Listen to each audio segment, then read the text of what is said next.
गीता में अर्जुन को स्वयं भगवान कह रहे हैं कि उस परमेश्वर की शरण में जा, उसके लिए उन संतों के पास जा जो तत्वदर्शी हो। इसी प्रकार हजरत मोहम्मद को उनका अल्लाह कह रहा है कि कोई और पूर्ण परमात्मा है, उसको पाने के लिए उन तत्वदर्शी संत की तलाश कर। वो प्रभु कौन है, ये जानने के लिए कृपया अवश्य सुनिए जगत गुरु तत्वदर्शी संत रामपाल जी महाराज के अमृत वचन। अब गरीबदास जी की वाणी और सुनाता हूं थोड़ी सी। कहते 4 वेद 60 शास्त्र वहां काढ़े 18 पुराणे। गरीबदास चर्चा करें आजुल्ला शैतान। तू जुल्ला शैतान है और मोमन ल्याया सीत। गरीबदास उस बुरी में कौन तुम्हारा मीत। आज कौन है तेरा साथी, तो सबके साथ बिगाड़ कर रखता, सबको ऊट पटांग कहता रहता है। तेरे साथ है कोई एक, तू एकल खोरा एकला तन दूजा नहीं सुहावे। देख किसे उलाने दे रहे हैं भगवान को। अब किसके साथ बैठे तुम, सारी झूठ अटपट करो, तुमसे बात करे कैसे भगवान। तू एकल खोरा एकला तुझे दूजा नहीं सुहाए। गरीबदास काजी पंडित आज मारे तुझे हराए। आज हरा देंगे तेने सारे ज्ञान के उन्मर सिद्धियों में। अब परमात्मा क्या कहते हैं, सुन ब्रह्मा के वेद तू नीच जात कुलहीन। गरीबदास काजी पंडित व सिमटे दोनों दीन। 4 वेद 60 शास्त्र वो 18 प्राण की प्रीत। गरीबदास पंडित कहें तू सुन जुल्हे मेरे मीत। ज्ञान ध्यान स्नान कर वो सेवे सालग राम। मूर्तियां पूजा करते। और गरीबदास पंडित कहे सुन जुल्हे वरियाम। बोले जुल्हा अगम गति सुन पंडित परवीन। गरीबदास जी करे वो भगवान कबीर साहब बोले, बोले जुल्हा अगम गति सुन पंडित परवीन। गरीबदास ये पत्थर पटको इब होना पद में लीन। तुम इन पत्थरों में क्यों मत्था मार रहे हो, या भक्ति ये श्याले गुनाम की पूजा कर रहे हो। तुम भक्ति करो जो हम बताएं, तुम्हारा छुटकारा हो। अनंत कोट ब्रह्मा गए थारे अनंत कोट गए वेद। गरीबदास गति अगम है कोई न जाने वेद। अनंत कोट ये सालग मर गए और साथ है सेवनहार। ये ना जाने कितनी मूर्ति टूट ली और साथ में तुम पूजनीय मर लिए। गरीबदास अगम पंथ इस जुल्हे को दीदार। उस स्थान का मुझे मालूम है, मैं इस दुल्हा जिसने तुम दानक कह रहे हो, इस दानक के पास हो सारी शक्ति और सारी विधि। तुम इसको स्वीकार क्यों ना करते, तुम क्यों उद्मस्तार रहे हो। काजी पंडित सब गए वो शाह सिकंदर पास। गरीबदास उस पुरी में सबकी बुद्धि का नाश। गरीबदास जी कह रहे अरे एक भी नौकरियाँ नहीं, कमाल के आदमी हो तुम, ये क्या कह रहा है, तुम सारे एक तरफ खड़े हो। अरे इतने प्रमाण देख लिए तुम फिर भी नहीं मान रहे हो ये भगवान है। तो गरीबदास जी कहते हैं काजी पंडित सब गए शाह सिकंदर पास। सारे मिलकर सिकंदर जी के पास गए कि हमारी बेइज्जती करता है। दूसरी बार गए फिर वो उलाना देने गए। गरीबदास उस पुरी में सबकी बुद्धि का नाश। कि उस नगरी में सारे की बुद्धि वो पत्थर पड़ गए, एक भी न्यू कहने वाला नहीं रहे। क्यों पीछे पड़ रहे हो, बता गलती के बताओ। तो न्यू कहे मांस मिट्टी ना खाओ भाई, अच्छी भक्ति करो, ये खाओ ये ना खाओ। एक भी न्यू कहने वाला नहीं, सारे एक पक्ष में। और क्या कहते हैं कबीर और रविदास ने यह भक्ति बिगाड़ी समूल। उलाना दे रहे हैं, उल्टा दोष दे रहे हैं रविदास और कबीर साहब को कि इन दोनों ने भक्ति बिगाड़ी दी। ये बकवास करें, सारी झूठ बोल रहे हैं। कबीर और रविदास ने भक्ति बिगाड़ी समूल। गरीबदास दो नीच हैं, ये करते भक्ति अदुल के दोनों नीच हैं ये, और भक्ति को के विपरीत बात कर रहे हैं। जो हम साधना करें उसको गलत बता रहे। हिंदू से नहीं राम राम और ना मुसलमान को सलाम। गरीबदास दो दीन बीच ये दोनों बेकाम। अब जो कहे ना तो कहे राम राम करते ना सलाम करते, तो वो रखे में बोलना सच साहेब। अरे ये दोनों बेकाम आदमी है। अरे न नाक में दम कर रखा हमारे सिकंदर लोधी को शिकायत करते समय बोल रहे हैं,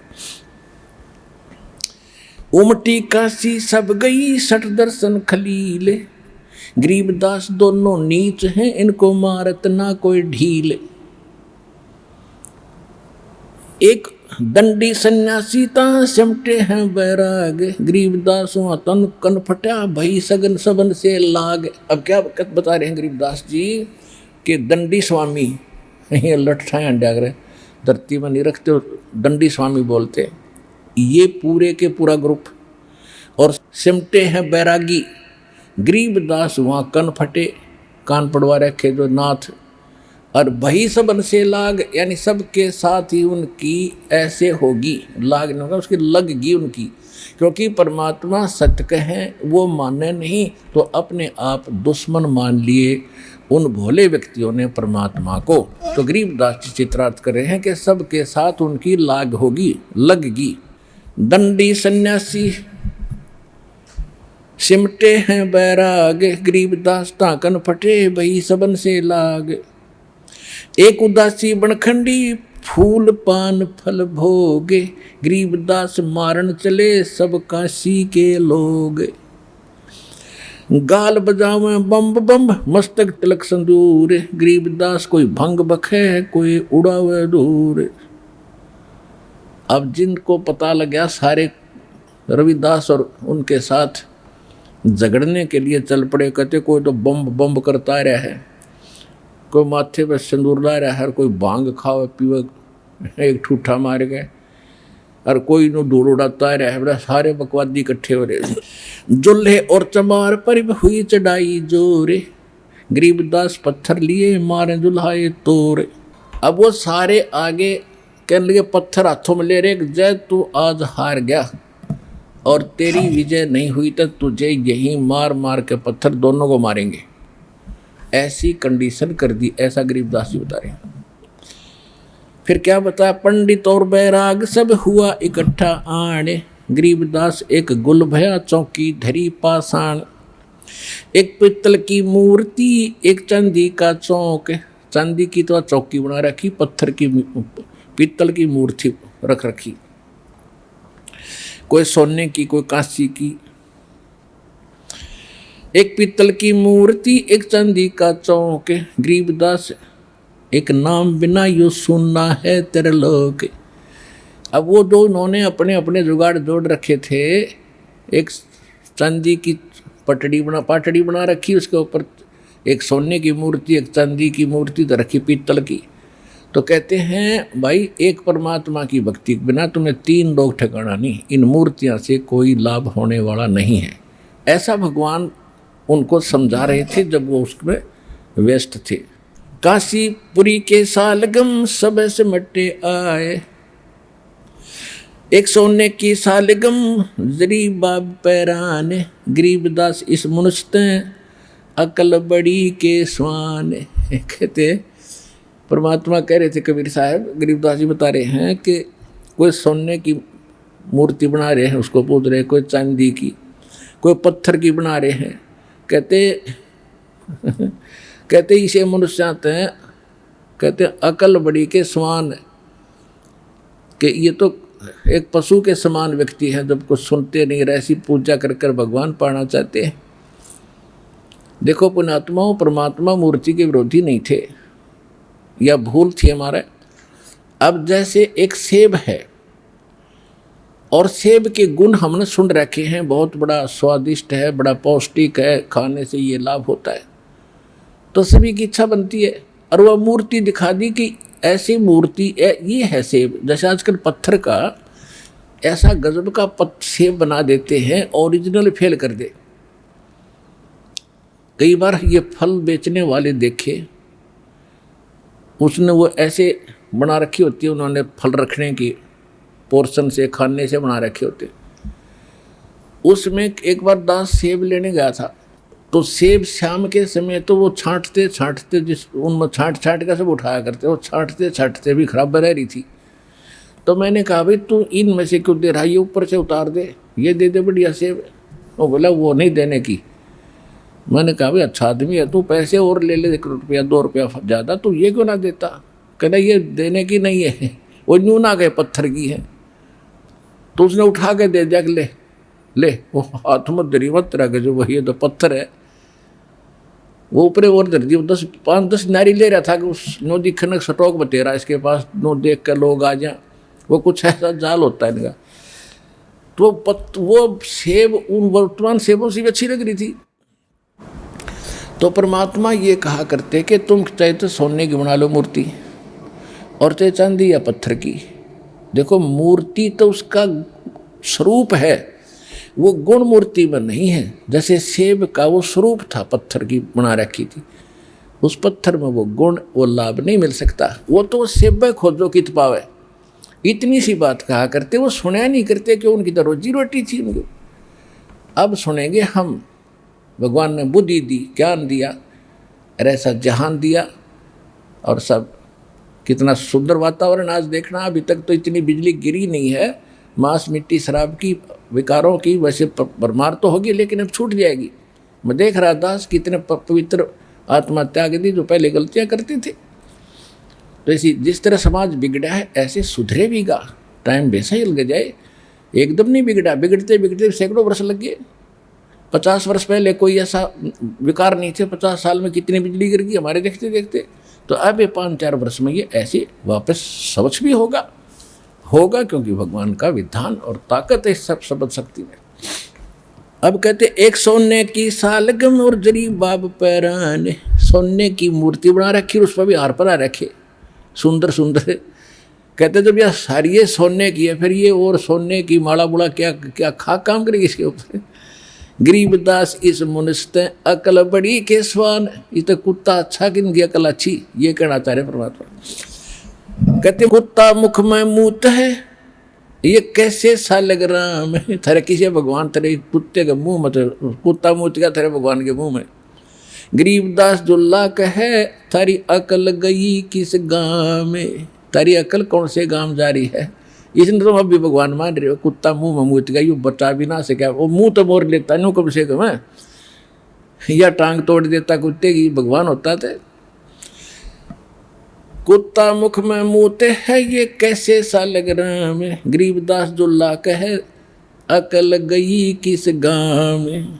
धोए धाए कर निक्के किए, 2 दाके फिर साफ किए, और फिर आमारी धार, दूसरी बार फिर कर गया काम। गरीबदास उस पुरी में वो जुल्ला हंसे चमारे, तो दोनों हंस रहे, पर परमात्मा और उसका बच्चा साथ हंस रहे हैं। वाह रे पिंड तो लगे रहो। 3 बार मुख मूतिया, ये सालग बहे असोद। गरीबदास चौ वेद में ना मूर्ति की बुद्ध। अब देखो बुद्धि माने ज्ञान है। अब परमात्मा कह रहे हैं कि 3 बार इस कुत्ते ने मूर्ति दिया, सारी मूर्ति तो होगी अशुद्ध। और इन 4 वेदों में इस मूर्ति का ज्ञान नहीं है कि तुम ऐसी पूजा करो, और वेद को उठाए फिरते हो। वेद पढ़े पर भेद न जाने, ये बाँचे पुराने 18, और पत्थर की पूजा करोगे भूल गए सृजनहार। अब ज़्यादा समय ना लेकर के कहने का भाव ये है, लास्ट में फिर इनका यहाँ फैसला हुआ। सिकंदर बोला जी आप करो दया। उस समय परमात्मा ने एक बार पुकारा था, जय हो बंदी छोड़ सत साहिब। अपने आप उठ के सारे और उनकी गोदी भागे अपने आप में चल के। तब वो पत्थर शर्म मारे हैं कि दानक के पास कैसे चली गई है भक्ति। परमात्मा बोले दानक के पास पहले भी थी, आज भी है, आगे भी रहेगी। काम लाभ लेना तो उठा लो, ना पछताओगे।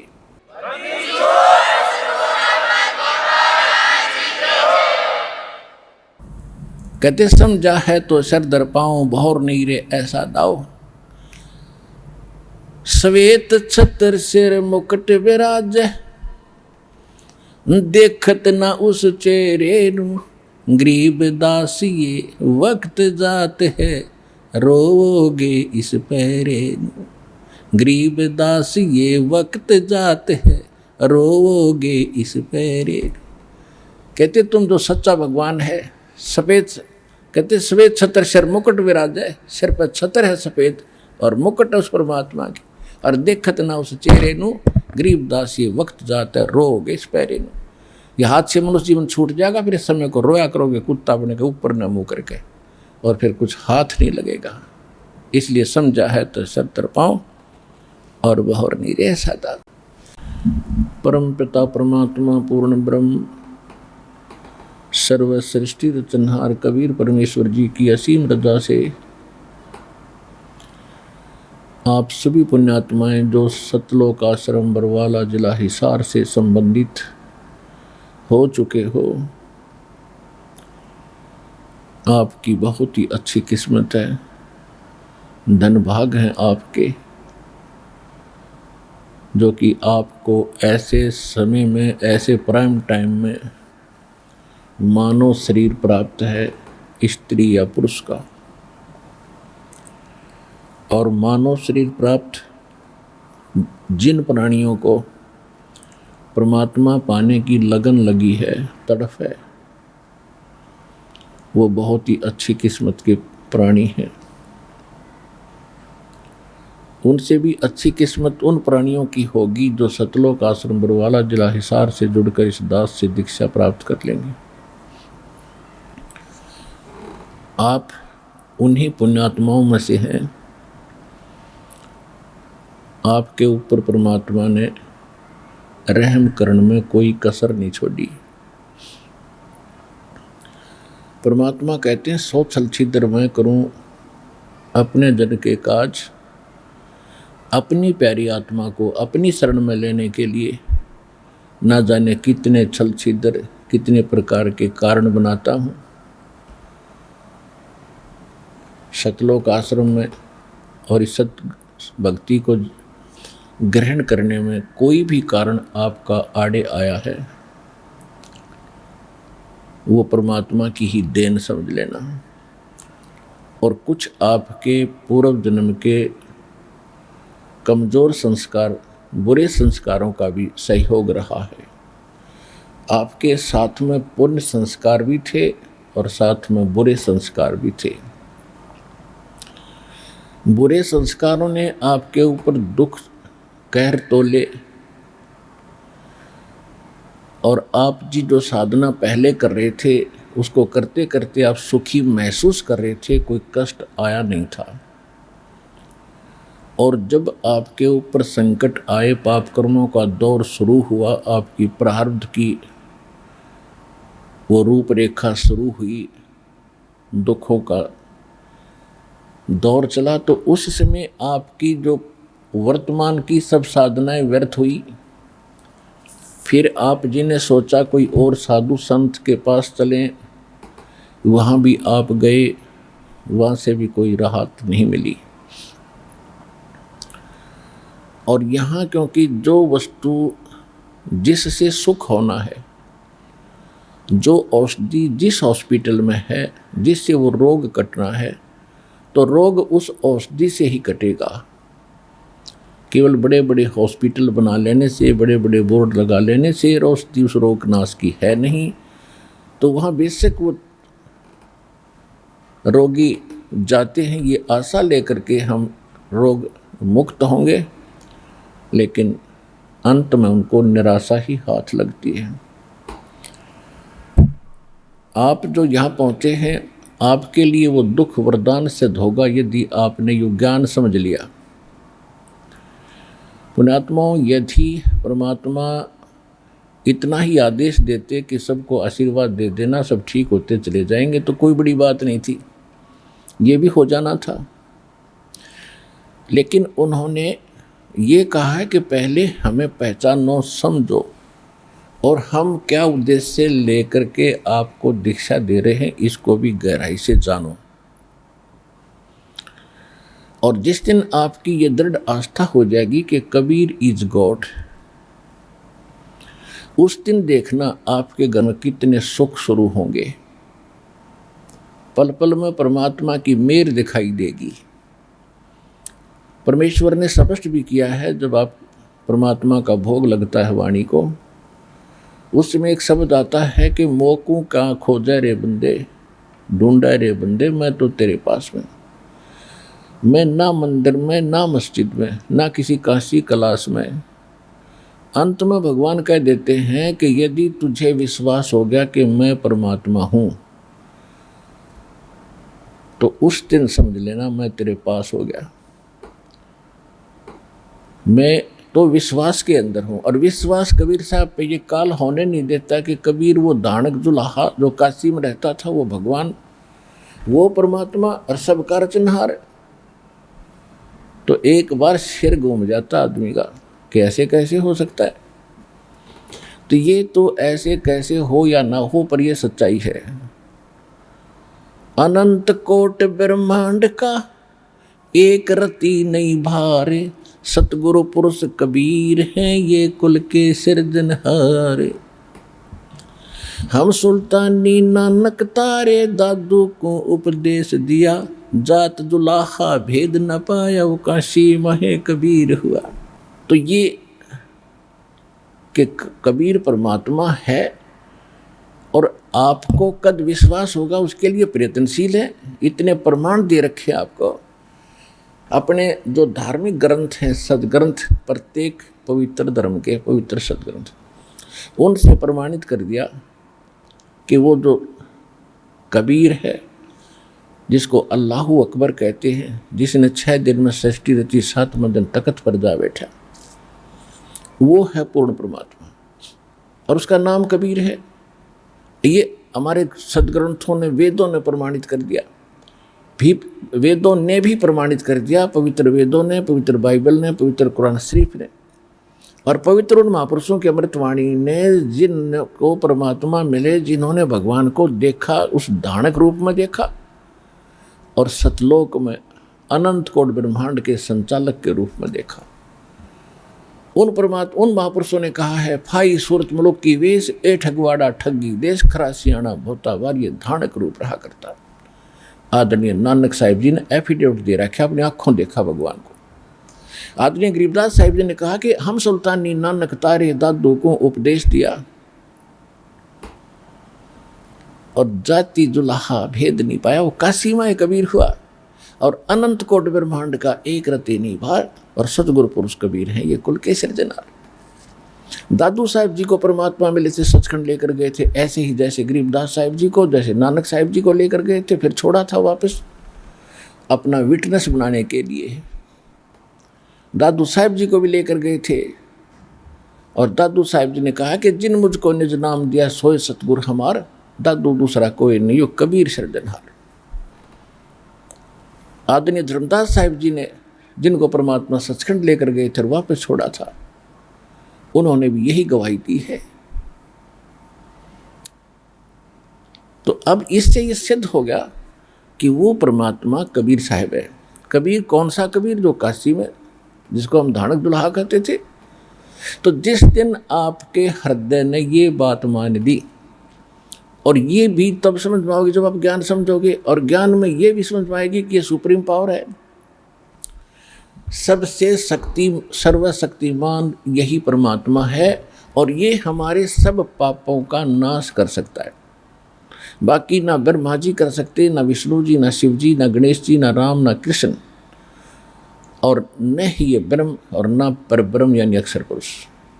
केवल परम अक्षर पुरुष यानी सत्य पुरुष कबीर साहिब, ये हमारे प्रारब्ध यानी किस्मत में लिखे हुए पापों का भी नाश कर देते हैं। और जो पहले के संचित कर्म, जिनके आधार से हम आगे 184 प्रकार के प्राणियों के शरीरों में हमने दुख उठाना था, वो मूल, वो संचित को कर्म है, उसका मूल 84 लाख योनियों में जाने का। तो परमात्मा उनको भी फूकेंगे, उनको भी नाश करेंगे। कर्म भरम ब्रह्मंड के, मैं पल में करहूँ नेश, जिन हमारी दुहाई दी, सो करो हमारे पेश। कबीर साहब कहते हैं।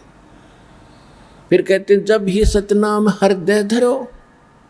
हृदय धरो का मतलब है जो हृदय से मान लिया कि सचमुच ये मंत्र है, गॉड गिवन है, तो परमात्मा का दिया हुआ, भगवान का बताया हुआ, और उसकी प्यारी आत्माओं जिनको हम महान संत मानते थे, उन्होंने यही जाप किए तो ये हृदय में तब समाएगा कि सचमुच हम जो साधना करें फाइनल है।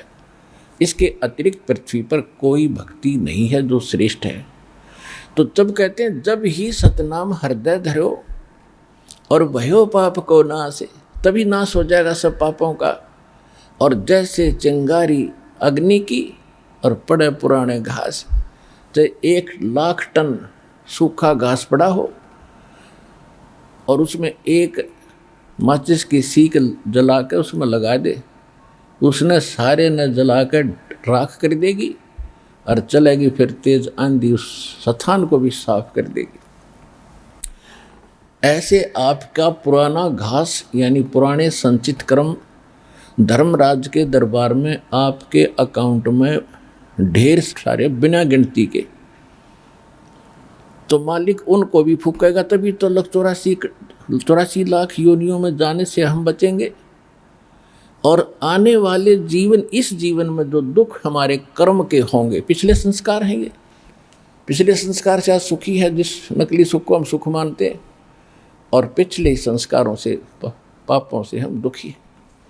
तो परमात्मा इस प्रारब्ध के पाप को भी नाश करेगा।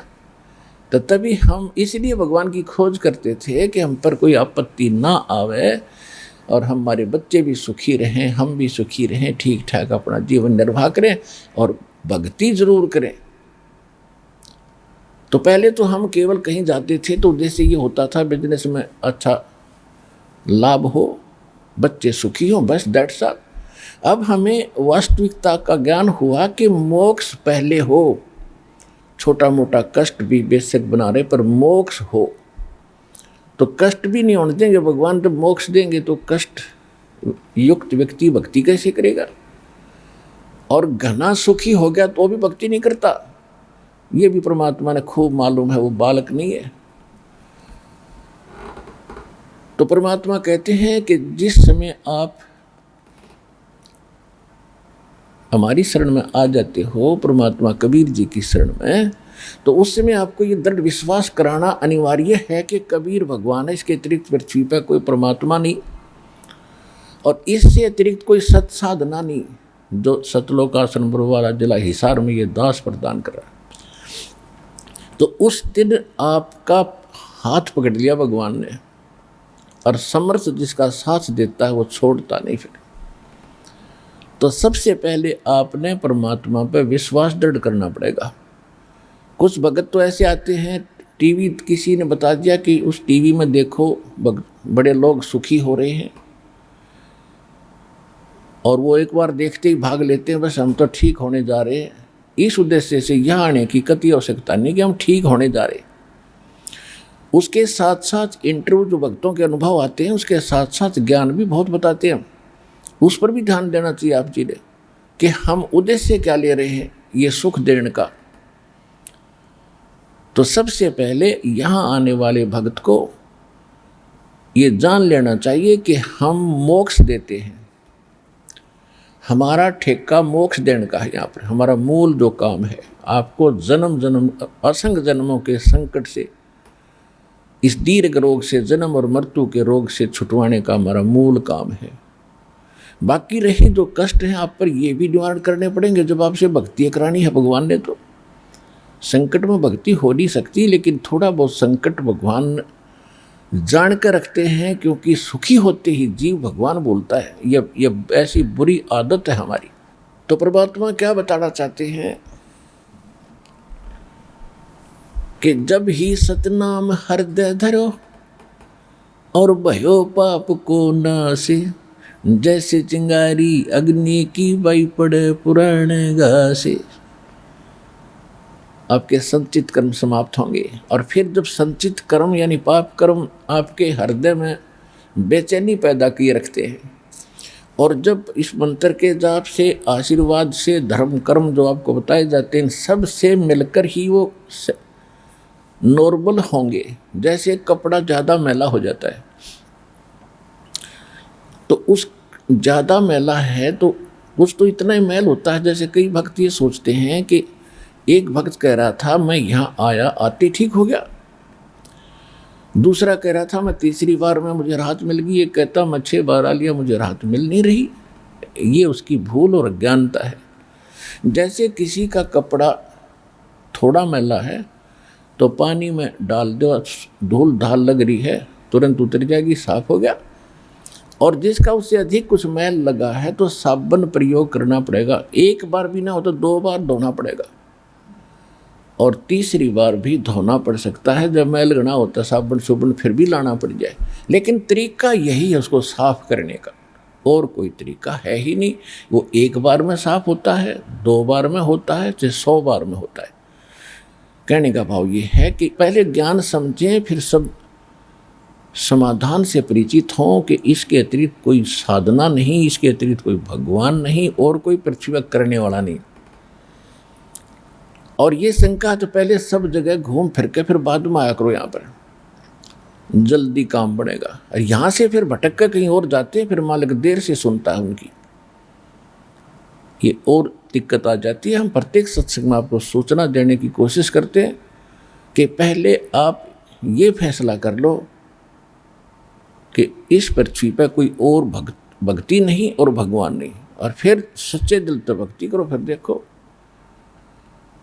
ऐसे ऐसे सुख है परमात्मा, आप सोच भी नहीं सकते। भगवान ऐसे सुना करते, ऐसे करता, और आपको होया करेंगे डेली। तो क्या बताते हैं कि जब आपका अंतःकरण साफ हो जाएगा, फिर आपके हृदय में भगवान की चर्चा सुनकर आंखों में आंसू आया करेंगे। जरा सी भी मालिक की महिमा कभी चलेगी, आंखें भर आया करेंगे आपकी। तो वह प्रेम की पवन चल पड़ी। तो फिर क्या कहते हैं, जैसे सूरज के आगे बदरा और ऐसे कर्म छयारे, और प्रेम की पवन करे चितमंजन, फिर झलके तेज नयारे। जैसे आत्मा और परमात्मा के बीच में हमारे पाप कर्मों के बादल छा गए, और ये वास्तविक लाभ हमें प्राप्त नहीं होने दे रहे। जैसे सूरज का आगे बादल होते हैं, तो सूर्य का जो प्रकाश प्रॉपर हमारे पास नहीं आ पा रहा, तो हम उससे वंचित हैं। ना कपड़े सूख पाते, ना और कोई वस्तु ठीक से सेट हो रही, गिल्ली गिल्ली पड़ी है। तो जब हवा तेज चलेगी, बादल छट जाएंगे, हट जाएंगे, फिर सीधा प्रकाश हमें प्रॉपर पूरा प्रकाश उसका सूर्य का प्राप्त हो रहा है, उसका लाभ शुरू हो गया, फिर जो चाहिए था। इसी प्रकार कहते हैं, जैसे सूरज के आगे बदरा ऐसे कर्म छयारे, और प्रेम की पवन करे चितमंजन, फिर झलके तेज नयारे। तो इस प्रकार आप जी निर्मल हो गए। आप हमने असंख्य जन्मों से अपना अंतःकरण रूपी ये कपड़ा घड़ा मैला कर रखा है, और इतना मैला कर लिया कि जैसे कोई वर्कशॉप पर मिस्त्री के कपड़े होया करे। उन कपड़ों का कलर तो छोड़ने भी नहीं पता ये कपड़ा है चमड़ा है, इतने काले हो जाते हैं। और उनको फिर धोने के लिए साबुन भी ला लेंगे, सोडे में भी उबालेंगे, और फिर ड्राई क्लीन करने के लिए भी उस प्रोसेस में भी देना पड़ेगा। जब दिखेगा कि कपड़ा है और किसी कलर का है, तो इस प्रोसेस में आपको यहाँ आने के बाद शुरुआत की जाती है। जिसका जितना कपड़ा मैला अधिक है उसको समय लगेगा, लेकिन है गारंटीड बात कि सारा सुख होगा और पूरा मोक्ष होगा, आपका सब संकट भी निवारण होगा। ये तरीका हमारे पास कंप्लीट है, भगवान का दिया।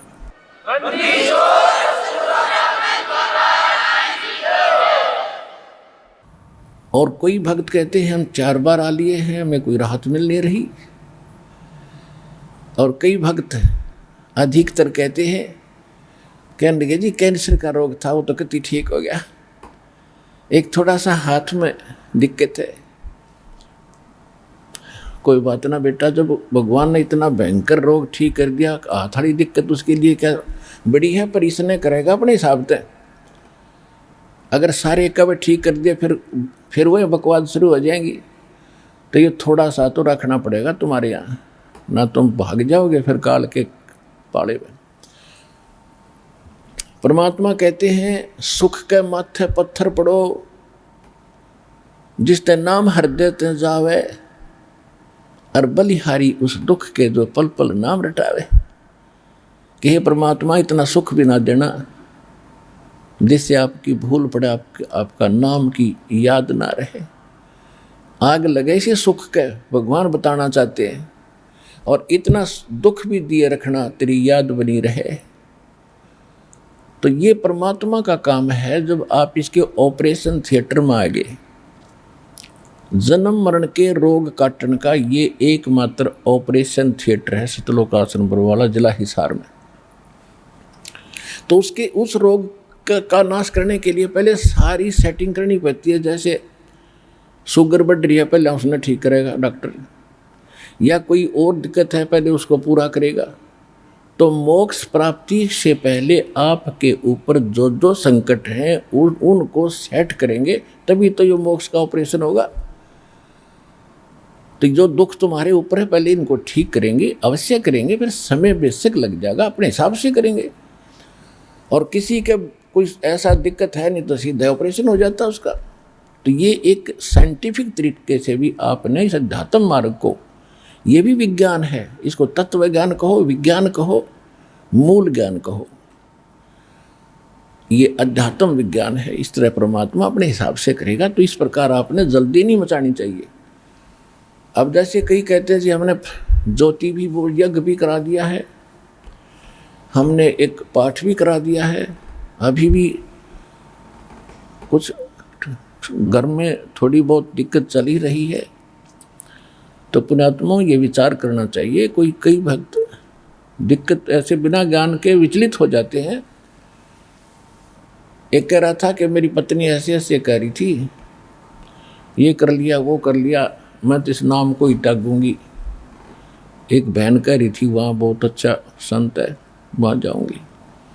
तो पुण्यात्माओं देखो, यही दास समाप्त करना चाहता है कि पहले आप ज्ञान समझो। जब तक ये मन में है ना तो आपको कति लाभ नहीं हो, चाहे यार रोज बैठे रहना।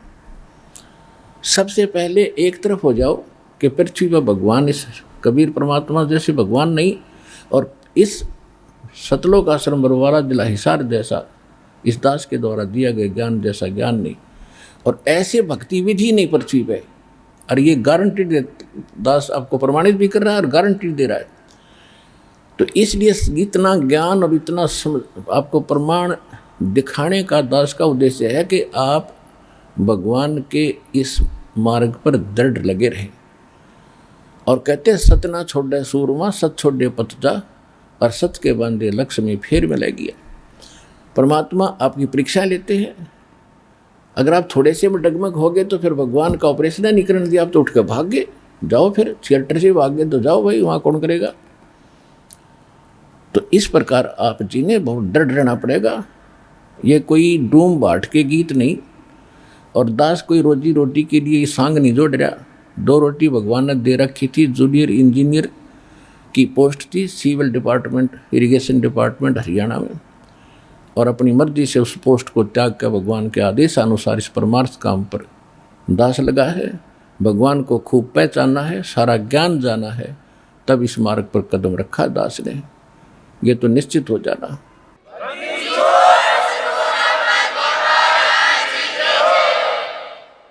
ये निश्चित हो जाना, दास तो शब्द कहेगा भगवान का होगा, दास का नहीं होगा। आपको विश्वास कब होगा? वो आपकी बुद्धि व बालक काली कद समाप्त होगी, उसकी इंतजार है। जो हमारे शिष्य हो गए हैं, नए नए आए हैं, पुराणों की तरह खत्म होगी यह शंका। नए नए जो बच्चे हमारे बने हैं, नाद के जो बच्चे हैं हमारे, 2 प्रकार से संसार बताया है। एक तो माता पिता से बनता है, उसको बिंद कहते हैं, बिंद का परिवार। और एक नाद के बच्चे होते हैं जो गुरुजी से दीक्षा जो ले लेते हैं, तो वो गुरुजी के बेटा बेटी हो गए उस दिन से, जिस दिन उन्होंने नाम लिया, उस दिन उनका जन्म है। तो आज जो पुराने बच्चे हैं, बड़े काफ़ी समय से दीक्षित हैं, वो तो सब समझ चुके हैं, वो तो निरसंशय हो चुके। जो नए बच्चे हैं, दीक्षा ले भी ली है, 1.5 साल हुआ है, ज्ञान अभी पूरा समझ में आया नहीं है, तो बालक है अभी। अब जैसे बालक कोई पेन उठा लेता है और उस पेन को उठा के अपने पिताजी से पूछता है, पापा जी ये क्या है? वो कहता है बेटा पेन है। वो कहता है कि पेन है, पेन है, वो करता करता उसने रख देता है, क्योंकि वो ना तो ये भी उसकी बुद्धि इतनी निकह सक सोचता कि पिताजी से जो पूछ रहा हूँ ये गलत बता रहा है, इतनी उसकी बुद्धि काम नहीं कर रही, पिताजी कह क्या रहे हैं, वो ए करता ना, तो वो नकारता है कि पिताजी गलत बोल रहे हैं, और ना उसका समझ मारियो कह के रहे ये चीज़ है, इसने पेन कह रहे हैं। तो जब वो बच्चा थोड़ा सा बड़ा हो जाता है तो उसकी ए मिट जाती है, और फिर उसको कहते हैं बेटा वो पेन ला उठा के, बेटी भाग्या जाता है पेन उठा के लाता है, उस दिन उसकी ए मिट गई। तो जिस दिन आपकी वह ए मिट जाएगी उस दिन देखियो दो हाथ भगवान के, या ए मिटाने के लिए इतना सत्संग और प्रमाण दिए जाते हैं।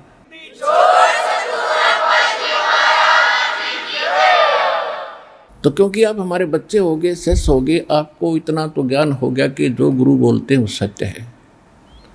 लेकिन उन नकली गुरुओं के पास वह सत्य भी नहीं थी, गुरु भी असली हो, असली गुरु ही सत्य बोलते हैं। तो इस पूरे ब्रह्मांड में, 21 ब्रह्मांड में, इस पृथ्वी पे आज सत्य भक्ति बताने वाला, सच्चा ज्ञान देने वाला कोई संत नहीं है इस दास के अतिरिक्त। या आज ये ए मिट जाओ आपकी, चाहे 2 वर्ष के बाद मिटेगी, सच्ची पावेगी नो की नो। और जब ये ए मिट जाएगी तभी भक्ति आपकी प्रारंभ होगी। गीता अध्याय नंबर 2 के श्लोक 53 में कहा कि अर्जुन, जब भिन्न भिन्न प्रकार के विचलित करने वाले वचनों से तेरी बुद्धि हटकर एक तत्व ज्ञान, परमात्म ज्ञान पर स्थिर हो जाएगी, तब तो तू योग को प्राप्त होगा, तब तो तेरी भगत बनेगा और भक्ति स्टार्ट होगी। ना तो डगमग आदमी कभी भक्ति कर ही नहीं सकता। तो यहाँ परमात्मा भी कहते हैं, कह कबीर सुनो भी साधो, मैं तो हूँ विश्वास में। और विश्वास दास करा कर छोड़ देगा कि कबीर इज गॉड, क्योंकि सारे प्रमाण है, शिक्षित है, सब सदग्रंथ हमारे पास है। ऐसे मालिक ने इंस्ट्रूमेंट दे दिए कबीर भगवान ने बनवा के, घर बैठे देखो, मोबाइल में देखो, अपने डाल कर सत्संग, और 6 जगह मिलाओ, किसी से प्रमाणित करवाओ। अब सोना तो सोना ही रहेगा, चाहे किसी पर जांच करा लियो। तो दास ने आपको वो हीरे मोती लाल दे दिए हैं जो आपको अध्यात्म मार्ग में धनी बनावेंगे। कबीर साहब कहते हैं, गोता मारूं स्वर्ग में मैं जा बैठूं पाताल, गरीबदास ढूंढता फिरूं अपने हीरे मोती लाल। फिर क्या बताते, चारों युग में संत पुकारे, कूक कहा हम हेल रे, हीरे माणिक मोती बरसे ये जग चुगता ढेल रे। क्या बताते हैं परमात्मा कि मैं खुद चारों युगों में आया। सतयुग में सत सुकृत कह टेरा, त्रेता नाम मुनिंदर मेरा, द्वापर में करुणा में कहाया, कलयुग नाम कबीर धराया। चारों युग में मेरे संत पुकारे और कोक कहा हम हेल रे, हीरे माणिक मोती बरसे ये जग चुगता ढेल रे। कि चारों युगों में जिन महापुरुषों को मैं मिला, भक्तों, दृढ़ भक्तों को, उनको यथार्थ ज्ञान से और भगवान से और मेरे स्थान से परिचित करा के वापस छोड़ा। उन्होंने भी मेरे ज्ञान को आगे बढ़ा, और मैं खुद भी आकर के यही सत्य भक्ति रूपी और सच्चे नाम रूपी ये हीरे और मोती आपके सामने फेंक रहे हैं। जबरदस्ती जगह जगह खड़े होकर ज्ञान दे रहे थे भगवान, और आप इन हीरे मोतियों से परिचित नहीं है, यथार्थ भक्ति और यथार्थ ज्ञान से और भगवान से, जिस कारण से आप लालों को छोड़कर और उन अज्ञानी संतों महंतों के द्वारा बताएगी वो गलत साधना रूपी कंकर पत्थर डले इकट्ठे कर रहे हो। क्या बताते हैं परमात्मा कि चार युग में मेरे संत पुकारे और को कहा हम हेल रे, हीरे माणिक मोती बरसा में हम, और ये जग चुगता ढेल रे। आन उपासना रूपी डले इकट्ठे कर रहे हो जिनकी आगे आपको कोई वैल्यू नहीं मिलेगी। अब जैसे प्रसंग चल रहा था कि डगमग नहीं होना चाहिए, दूर देश से आने वाले बच्चे, कोई महाराष्ट्र से आ रहा है, कोई उड़ीसा से आ रहा है, कोई मध्य प्रदेश, उत्तर प्रदेश के परले हिस्से से या अन्य राजस्थान से कहीं भी आ रहे हैं, तो वो कितनी रजा उनके ऊपर, और यही ज्ञान सब सुन रहे हैं। बहुत से लोगों को बताया जा रहा है, पुस्तकें बांटी जा रही हैं, और उनके समझ में नहीं आ रही है बात, ये कह क्या रहे हैं ये। तो इसका दो कारण हैं। एक तो दो प्रकार के प्राणी मनुष्य जीवन प्राप्त करते हैं। एक तो पिछले संस्कारों से, पुण्य कर्मों से लगातार मनुष्य जीवन प्राप्त करते हुए आ रहे होते हैं। लगातार किसी के 10 जन्म भी हो सकते हैं, 5 भी हो सकते हैं। दो भी हो सकते हैं जिसे उनके पुण्य संस्कार होंगे। और एक दूसरी टाइप के ऐसे परमात्मा ने विधान बना के छोड़ रखा है कि एक मनुष्य जीवन प्रत्येक प्राणी को अवश्य मिलेगा। 84 लाख प्रकार के प्राणियों के शरीरों में धक्के खाने के बाद एक मनुष्य जीवन जरूर मिलता है। तो ऐसे मनुष्य जीवन जो एक ये टर्न वाइज मिलता है, ऐसे जो व्यक्ति मनुष्य जीवन प्राप्त हैं उनका जल्दी सी या भक्ति सेट होगी। और जो पिछले जन्मों से मनुष्य, पिछले भी जन्म में मनुष्य थे, 1-2 जन्म में, और आज भी मानव शरीर है, तो वो ही भक्ति के लिए भटक रहे हैं, चाहे कुछ थोड़ी बहुत कर रहे हैं या वैसे हृदय से मान रहे हैं, तो वो मनुष्य जीवन से आए हुए प्राणी हैं। तो उनमें भी संस्कारों की आपस में भिन्नता होती है। अब जैसे यही ज्ञान सबको सुनाया जा रहा है, और इस ज्ञान की शुरुआत सबसे पहले हरियाणा प्रांत से हुई, तो दुर्भाग्य यहाँ के लोगों का कि कुछ दुष्ट लोगों ने ऐसा कुप्रचार कर दिया हमारे आश्रम का। किस लिए कर दिया कि उनके अज्ञान का पर्दाफाश कर दिया, और उन आचार्यों और उन धर्म गुरुओं ने सोचा कि तुम्हारी दुकान बंद होंगी। जयराम पाल का ज्ञान ऊपर आ गया था, तो उन्होंने अपने स्वार्थवश अपना बैठा बैठा भगवान का विरोध करके अपने कर्म बिगाड़े, साथ में इस क्षेत्र का नाश कर दिया। अब ये इनको इतना दूर कर दिया कि ये सभी का हुआ फिट बैठ की क्यों न जो कहा वह सच्ची होगी, और आपके ऊपर कहाँ रजा हुई दाता की, और कहाँ से आ रहे हो। तो इसमें एक ही घर में 4 सदस्य हैं, और 2 ने नाम ले लिया, 2 ना मानते, कितना समझा लो कितना कह लो, विरोध और कर देंगे, वो सुनते नहीं ना समझते। तो उसका कारण ये बताया परमात्मा ने कि जैसे कबीर साहब कहते हैं, जो जन मेरी शरण है ताका हूँ मैं दास, गेल गेल लाग्या फिरूं जब तक धरती आकाश।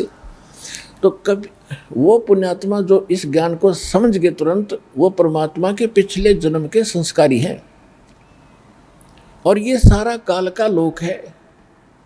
अब जन्म तो मालिक ने अपने उन बच्चों का भी किसी ना किसी के घर में तो मनुष्य जीवन तो बनाना ही है, देना ही है, संस्कार वश जैसा भी है। और परमात्मा क्या लीला करता है, जैसे एक कोयल होती है, कोयल मादा कोयल, वो अपना अलग घोंसला बना के अपने अंडे बच्चे उत्पन्न नहीं करती। अंडे तो उत्पन्न करते, लेकिन वो अलग से घोंसला नहीं बनाती, क्योंकि उसके अंडों को ये कौवे खा जाते हैं, छोड़ते नहीं। क्योंकि यहाँ तो ताकतवर और निर्बल को तुरंत दुख कर देता है। तो उसने एक सूझबूझ से काम लेना शुरू कर दिया कि वो क्या करती है, मादा जो कौवी होती है, वो जब मादा कौवी जब बच्चे अंडे दे उत्पन्न कर देती है अपने घोंसले में, और जो कोयल के भी गर्भ होता है और बच्चे होने का समय आता है, वो देखती रहती है कहाँ कहाँ किस कौवी ने अंडे दे रखे। जब कौवी कहीं बाहर जाती है अपना आहार करने के लिए, तो पीछे से वो कोयल मादा उसके अंडों में भी अपने अंडे पैदा कर भाग जाती है, और ध्यान रखती है, अपने वहाँ आसपास रहती है। अब वो कौवी आती है वापस, वो देखती है कि पहले 2 अंडे थे, अब 4 हो गए। वो पहचान पाती नहीं, इसलिए उनको बाहर भी नहीं डाल पाती। तो सबको ही वो परवरिश करती है, उनको ऊपर बैठ बैठ के उनको बच्चे तैयार करती है। और जब बच्चे तैयार होते हैं, कलर एक जैसा होता है, वो तब भी ना पहचान पाती कौन से मेरे कौन से दूसरी के हैं। और वो कोयल ऐसी सूझबूझ से काम करती है, वो देखती रहती है कि बच्चे थोड़े बहुत उड़ारी लेने लगे हैं। जब वो थोड़ी बहुत दूर जाते हैं, वापस आते हैं, तो समझ जाती है कब ये परफेक्ट हो गए। तो वो दूर बैठ कर थोड़ी सी दूरी पर वृक्ष पे अपनी बोली बोलती है, कुहू कुहू। अब जो कोयल वाले बच्चे होते हैं, उनको वो खटकती है, उससे अट्रैक्ट होते हैं, आकर्षित होते हैं, वो एक से देखते हैं, और फिर वो अच्छी जोर से बोलती है तो वो उड़कर उस आवाज़ की तरफ चल पड़ते हैं, और कौवे वाले वहीं रह जाते हैं, उनके उस वाणी का असर भी नहीं होता। तो जब वो निकट आते हैं तो वो कोयल और आगे उड़ जाती है, कुहू कुहू करती हुई, तो उनको दूर निकाल ले जाती है। दे तो कवि उनको फिर कभी देखती है कि वो बच्चे गए, पहले उनके पीछे भागती है, वो दूर निकल जाते हैं, उनको छोड़ देती है, फिर अपनों के पास आ जाती है, कहीं उनको कोई हानि ना पहुंचा दे, वो तो गए, मेरे से बाहर कौन थे। इस प्रकार वो अपने बच्चों को पालती और प्रफुल्लित करती है। और कोयल के बच्चे अपनी माँ की बोली समझ गए, लेकिन वो कागड़े नहीं समझ सके। तो ठीक इसी प्रकार समझ लेना, एक ही घर में और दो परिवार के सदस्य लगे और बाकी नहीं लग रहे, तो इतना अंतर है कि वो पिछले संस्कार उनके भक्ति के हैं ही नहीं, उनके वो असर करती है कोई नहीं। अब आप जितनी पुण्यात्मा यहाँ पहुँच रहे हैं, कितनी दूर जाके कौन सी आप क्या भाषा समझ में आ गई या बोली से आप अट्रैक्ट हुए, यहाँ पहुँच गए, और पहुँच गए तो खतरे से बाहर हो गया। परमात्मा की दया आप पर न्यारी होगी।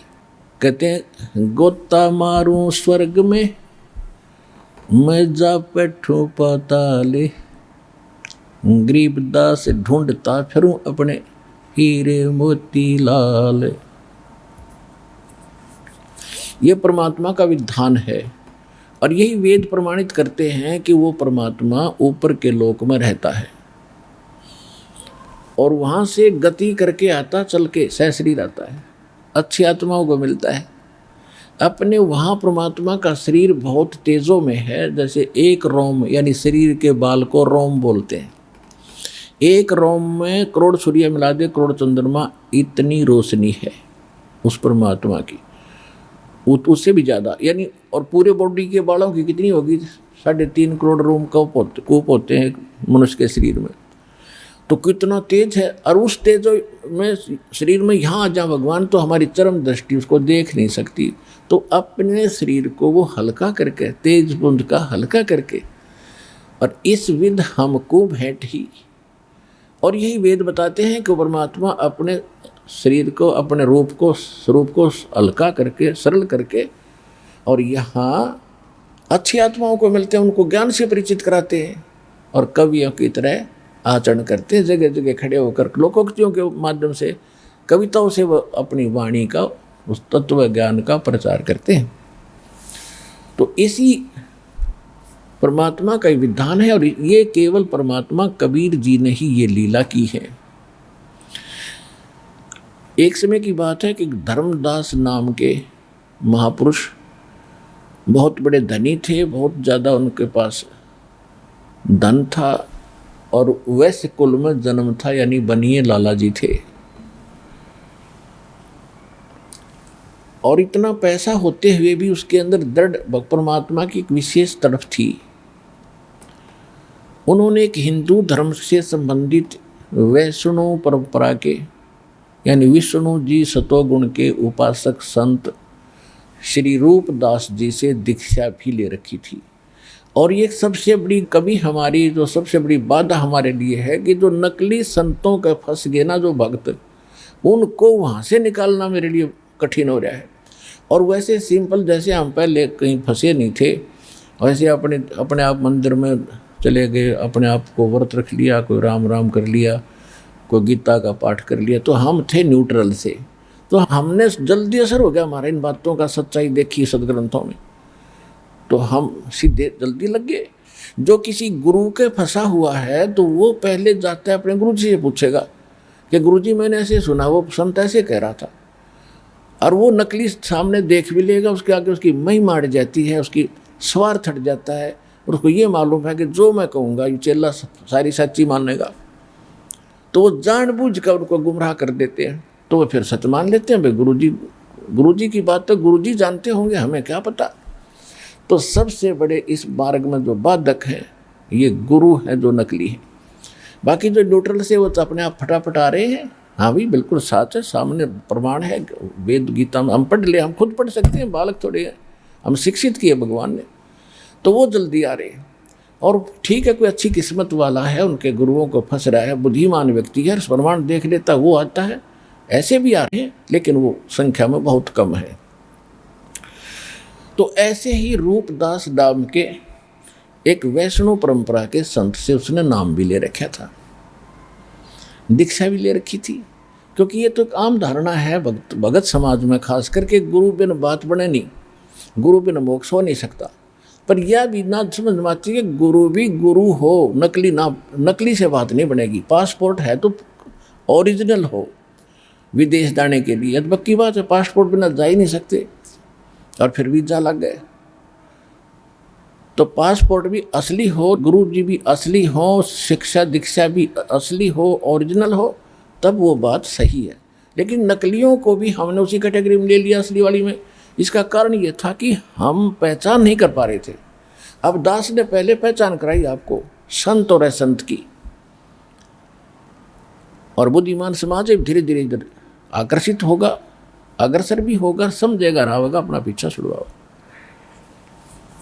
तो उस रूपदास जी ने जैसा भी हम पहले सभी करते थे, ओम नमः भगवते वासुदेवाय, ओम नमः शिवाय, ओम ओम जाप करो, और जैसे विष्णु जी का सहस्रनामा, एकादशी का व्रत और जन्माष्टमी का व्रत, सोमवार मंगलवार का कोई ना कोई एक व्रत, और तीर्थों पे भ्रमण करना, गीता जी का नित्य पाठ करना, तो इस तरह की वो साधना बताते थे। तो ऐसे ही वो गुरु थे, उन्हीं से थोड़ा बहुत ज्ञान हमने किसी से सुनकर हमारे पास था।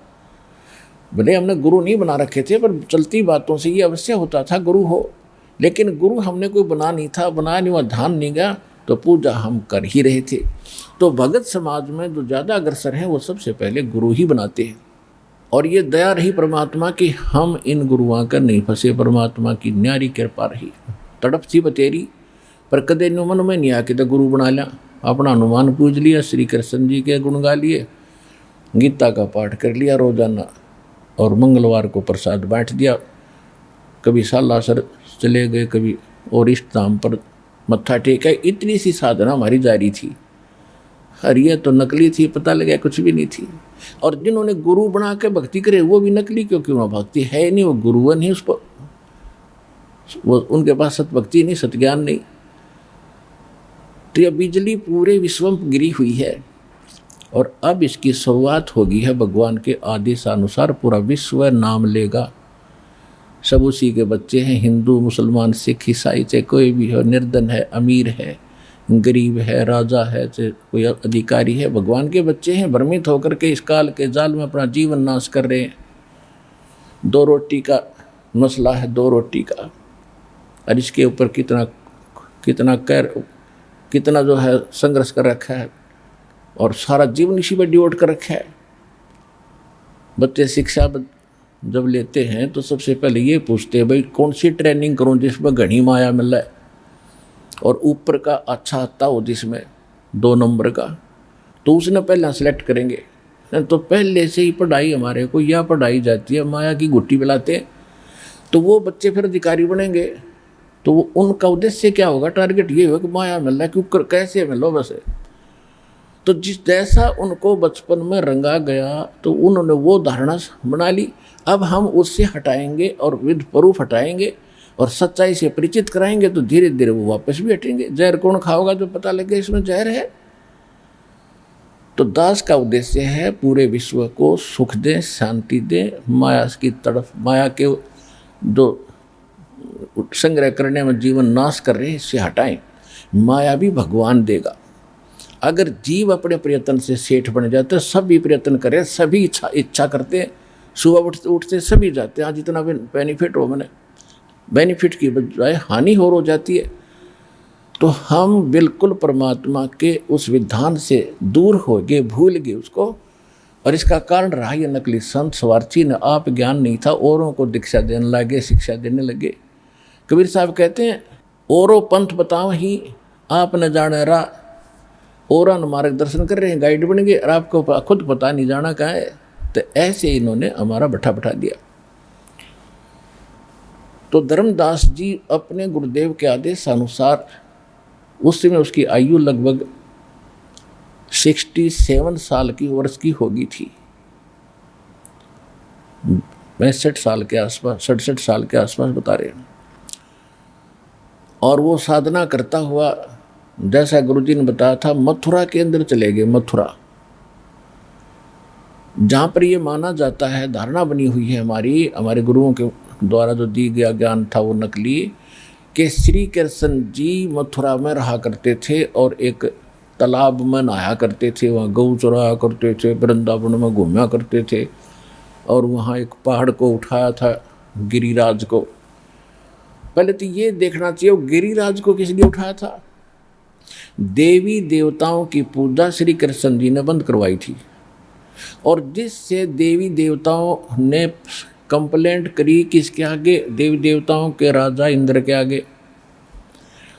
इंद्र ने अक्षुब्ध होकर के, इंद्र है इरिगेशन मिनिस्टर ने सोच ले, उसने उसके पास 96 करोड़ मेघमाला है, मेघ यानी बादलों की, और एक मेघमाला अगर यहाँ बरसा दी जा तो पृथ्वी पर 10-10 फुट पानी हो जाए। उसने इस क्रोध में कि मेरी पूजा बंद करवा दी, और कृष्ण जी अपनी पूजा नहीं कराते थे, एक कहते हो भगवान की पूजा करो, जिस कारण से उस ब्रज को डुबोने के लिए मूसलाधार वर्षा शुरू कर दी। श्री कृष्ण जी ने वो पहाड़ उठा लिया। पहाड़ देखो, दास बार बार कह रहा है कि ये ब्रह्मा विष्णु महेश और कृष्ण ये भी उसी के बालक है। और परमात्मा कहते हैं जो जन मेरी शरण है ताका हूँ मैं दास, गेल गेल लग गया दुर्लभ धरती आकाश। अब उस परमात्मा के वो भगत रहे हैं कभी कि इस कलयुग में उन्होंने घनी भक्ति कर रखी है। जो आज जो नाम ले रहे हैं भगवान के, घने प्यारे बच्चे हैं, बेटा है चाहे लड़का है चाहे लड़की, स्त्री है पुरुष, और ये पार ना हुए धन हो जाएगा घना इनके पास भक्ति का। इतना गजब का मंत्र है ये, और ये पार ना हुए तो काल का फंस जाएंगे। फिर इन्हीं में से ये ब्रह्मा विष्णु महेश बना होगा, और फिर उन्हीं में से राम कृष्ण बना के भेजेगा। अब उन पर जो आपत्ति आवेगी तो वो तो उसके बच्चे हैं जो पहले कभी उसके साथ मालिक के बच्चे थे, उसको मालूम है इसने डले डोलिए, तो वहाँ भी रक्षा वो करेगा ही करेगा, क्योंकि वो उसकी प्यारी आत्मा है। श्री कृष्ण के बस का ना था पहाड़ उठा लो, ये तो बाद में पता लगेगा आपको। अभी तक तो आप उस रंग में रंगे हुए थे, इसलिए जो सोचा उसी ने सब कुछ कर दिया होगा। तो ये कभी डिटेल से बताते रहेंगे धीरे धीरे इनकी इसमें कितनी पावर थी। तो कहते हैं वो परमात्मा ही ऐसे समय में भक्ति की रक्षा करने के लिए और भक्ति को बनाए रखने के लिए ऐसी लीलाएं स्वयं ही करते और कराते हैं, ऐसे सर्कमस्टांस बनाते हैं, फिर स्वयं वहाँ अपनी पावर से सब कुछ करते हैं। तो वहाँ श्री कृष्ण जी ने जो उस उद्देश्य से वो उठाया, समझ लो आपकी बात बड़ी करके चलते हैं। श्री कृष्ण जी ने उठा लिया पहाड़, किस लिए उठाया था कि देवी देवताओं की पूजा बंद करो। और तुम जिन गुरुओं के भ्रमित किए हुए हो, तुम देवी देवताओं की पूजा करते वहाँ घूम रहे हो, कम से कम अपना इतिहास तो देख लो। उसका उद्देश्य क्या था ये काम करने का। और फिर उस तालाब में जहाँ श्री कृष्ण नहाया करते थे, स्नान किया करते थे, और फिर जहाँ वो घूमा फिरा करते थे वृंदावन के अंदर, वहाँ जाने से वहाँ भगवान के चरणों की रज पड़ी हुई है। भगवान के चरणों की रज के ऊपर तक हमारे जैसे हजारों घूम लिए ना, मेरा किसकी चरण तल दबली उसकी रज होगी थोड़ी बहुत है। अब कहने का भाव ये है कि श्री कृष्ण जी ने तो वो क्षेत्र छोड़ दिया था, त्याग गए थे और द्वारका में गए थे, और परमात्मा ने मालूम था कि ये भ्रमित करेंगे मेरे बच्चों को, और ये फिर द्वारका भेजा करेंगे श्री कृष्ण के जाने पास है। तो बाद में द्वारका डबो दी परमात्मा ने, उसकी नामो निशान मिटा दिया उसका, कि ना ही बूढ़ा धक्के खाने जाते जब यहाँ आने लग रहे थे। तो कहने का भाव ये है, परमात्मा जो बताना चाहते हैं कि तुम सत्य से दूर जा कर के अपने जो दंत कथा तुम्हारे गुरुओं ने सुना रखी थी उस पर तुम ध्यान भी ना देते। ये कह रहे हैं। अब क्या बताते हैं कि मुक्ति खेत मथुरापुरी हुआ किन्या कृष्ण के लोले, और कंस के सीचाणोर से वहाँ फिरते डमाडोले। कितना निर्णायक ज्ञान दे दिया कि तुम उसको मुक्ति खेत कहते हो, मोक्ष क्षेत्र मानते हो मथुरापुरी को, क्योंकि वहाँ पर श्री कृष्ण जी ने बाल लीला की। ठीक है। और फिर कहते उसी मथुरापुरी में कंस केसी और चाणूर जैसा का बक्कल भी तो उतरा। तो बकवाद करनी है कितने जालियो, उनका कितने ठिकाना नहीं। और भक्ति करने वाला अपना सच भक्ति कहीं बैठ के कर ले, उसका वही गुजारा होगा। इस प्रकार और सदग्रंथों के आधार से भक्ति करने से मोक्ष प्राप्ति होगी। कहते कंस के सी चानोर से वहाँ फिरते डामाडोल, वह भी तो वहीं थे उस कृष्ण जी की बाल लीला में, उनका बकल उतरा। यानी सत भक्ति नेक नीति से भक्ति करने से बात बनेगी। जहाँ श्री कृष्ण जी घूमे थे, जो लीला की थी, वो तो यादगार है कि ऐसी घटनाएं घटी थी, बस इतना सा काम उनका। तो उनको एक बार देखा हो चाहे 100 बार देख लो, वह मोक्ष नहीं हो सकता वहाँ घूमने। फिर गीता जी के बोलने की क्या जरूरत थी? गीता जी का ज्ञान देने की क्या आवश्यकता थी? भगवान एक कभी कह देते मथुरापुरी में घूम आइए, सारा बेड़ा पार हो जाएगा, और उस तालाब में नहा लियो अक्षय उस तीर्थ में, वैसे बात खत्म हुई। तो भाई गहराई से विचार करो इन बातों पर। बालक नहीं रह रहे, आप रह सकते जन्म खो दिया, धक्के खाते हैं। आज हम हिंदू हैं, कल मृत्यु के बाद मुसलमान बन जावांगे, फिर अल्लाहू अकबर और खाटो मुर्गा खाओ बकरा फोड़ो कर्म। तो हमने अब इन बातों पर जोर देना पड़ेगा जो भगवान बता कर गए थे इस समय के लिए। और ईब जो चूक गया भाई, वो तो पत्थर है, फिर इंसान नहीं है। अब उसी प्रसंग पर आते हैं कि श्री धर्मदास जी उस मथुरा के जोड़ में, तालाब में, तीर्थ में, जिस पानी के अंदर ना जाने कितने जीव जंतु घूम रहे होते हैं, और उसमें सैकड़ों हजारों की संख्या में आदमी नहाते हैं। उसी में स्नान करके और सुबह सुबह वक़्त से उठ के स्नान करके, और उसी तालाब से कि जल तीर्थ का जल पवित्र होता, उसे एक लोटा भर के पानी का साथ में रख लिया, और उसी में से भगवान एक कुछ ऐसे अक्षेत्र लिप्या, जैसे गोबर, गाय के गोबर से मिट्टी से कुछ मिला कर, और उस स्थान को लीपते थे उसको, और उसको पवित्र मानते थे। जैसे खाना खुना बनाते हैं, वहाँ भी वो चौका अवश्य लिपा करते थे। और अपनी भक्ति करने के लिए जो भगवान की मूर्ति वगैरह साथ ले रखी थी, मूर्ति पूजा करते थे, सालग्राम की पूजा करते थे, सालग की, और गीता भी साथ ले रहे थे, डेली पाठ किया करते थे। उसके लिए भी अलग से स्थान लीप के, और वहाँ भगवान का जो कपड़ा बिछा के सुंदर सा एक थाली के अंदर छोटी सी प्लेट में भगवान की मूर्ति जो कर्म कांड करते थे वो रखी।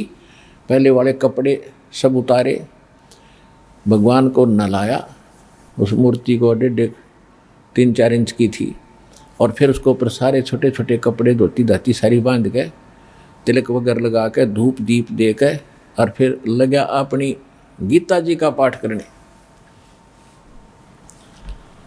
और परमात्मा क्या कहते हैं? गोता मारूं स्वर्ग में, जा बैठूं पाताले, गरीबदास ढूंढता फिरूं मैं अपने हीरे मोती लाल। उसी आधार से परमात्मा, उसी आधार से अपनी उस प्यारी आत्मा को काल के जाल से निकालने के लिए, ओए होए, 100 साल से इधर मैं करूं अपने दिन के काज।